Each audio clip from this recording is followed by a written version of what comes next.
Hello and thank you for watching. This is Jennifer Bowman with Olympia Piano, and this is video number 11 in the 24-day overview of Traumerei by Robert Schumann.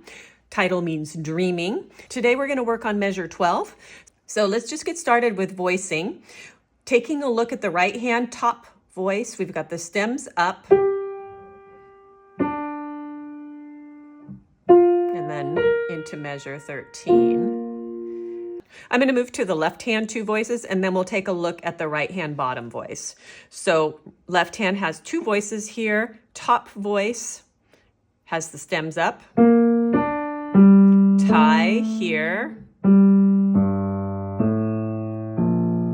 If you take a look at beats 3 and 4, you'll see that 3 of those notes have stems going in both directions. So those are notes that are shared by both the top voice and the bottom voice.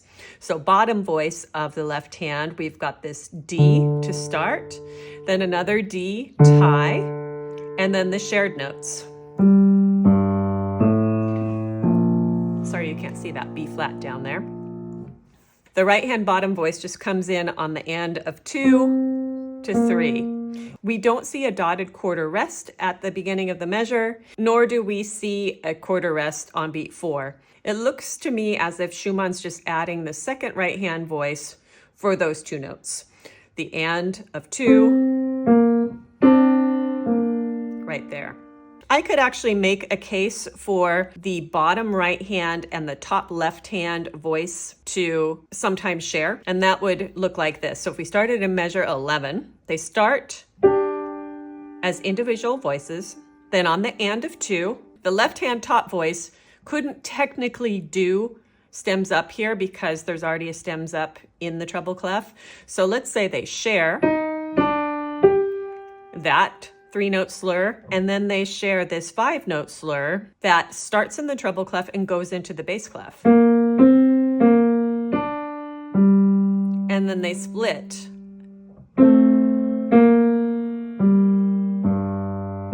So that might be a way to interpret that. That still leaves the problem of no quarter rest at the end of the measure 12. But let me know what you think in the comments. I'm encouraging you to pay attention to the voicing so you have more flexibility as to which voice you would like to bring out. So you have tools to make an educated choice. With that said, let's move on to the harmony. We are still in this temporary key center of G minor, but at the very end of this measure, we're going to transition into a new key center of B flat. So first 3 notes, we're in that G minor, second inversion, D7, leading again to G minor,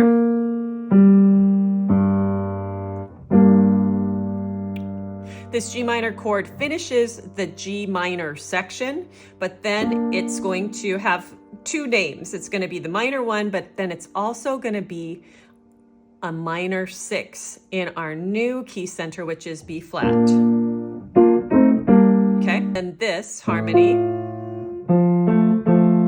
F major, is going to serve as a 5 in our new key center, which is B flat. And then the next measure, we have a B flat chord, our next temporary key center. With regards to the fingering, just one fingering with both hands. We've ended on finger 3 here in the right hand. 3, silent switch, 3, 2, hold the 3. There's a tie on the top, even though you can barely see it. And then going down to that B flat under the first ledger line. Lift and move, 2, 5. Left hand is going to be smooth until the and of 2.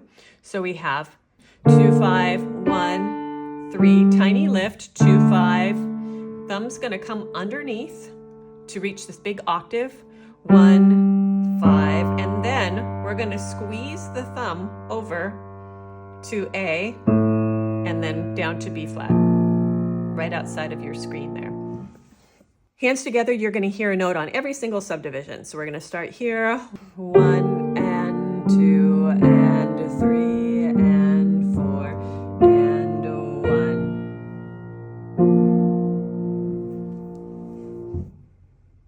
So in terms of dynamics, we could have two options here. One is going to get louder all the way to beat 3 with those micro dynamics, the mini crescendos that lead into the beat. So that would sound like this. Go to here, then fade. Or we could have, in this case, beat 1 be the loudest, and then decrescendo the whole measure, coming back up when we get this F to be flat. So that would sound like this.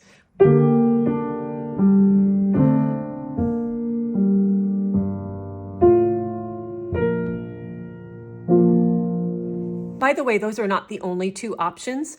I just want to give you something to get started with, and then I encourage you to play around with it and see what you like. Our final step in this video is going to be the pedal. Pedal option number 1 is going to be this. Pedal, pedal, pedal, pedal, pedal. Pedal option number 2 is going to be this. Pedal, pedal, pedal, pedal, pedal, pedal. The only difference in those two pedals is that the second option clears the dissonance. If you're playing this correctly, you're going to hold your hands down when the pedal clears, so we get that kind of painful chord. With the option 2, we'll change it here, but then this will hold and we'll have just the pure G minor.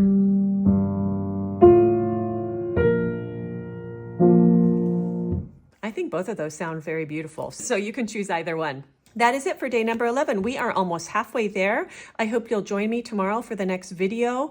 And I also hope that you feel free to ask questions in the comments. Let me know where you're from. Thank you for watching.